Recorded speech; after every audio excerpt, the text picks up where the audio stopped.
Hi అండి. ఇదేంటో చూసారా? ఇది గెల్జేరాకండి. ఇది చాలా బాగుంటుంది. ఇది ఆరోగ్యానికి కూడా చాలా మంచిది. దీన్ని పునర్నవ అని కూడా అంటారు. ఇదిగోండి, నేనైతే దీన్ని ఇప్పుడు పప్పులో పెడతాను. ఇది చాలా మంచిది హెల్తీకి. ఇది ఎలాంటి మెడిసిన్ లేనిదన్నమాట. కుండీల్లో వరకే వస్తూ ఉంటాయి. కొయ్య తోటకూర చూడండి ఎంత బాగా పెరిగిందో.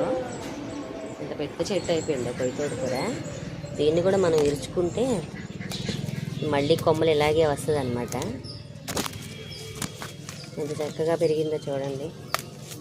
చూడండి,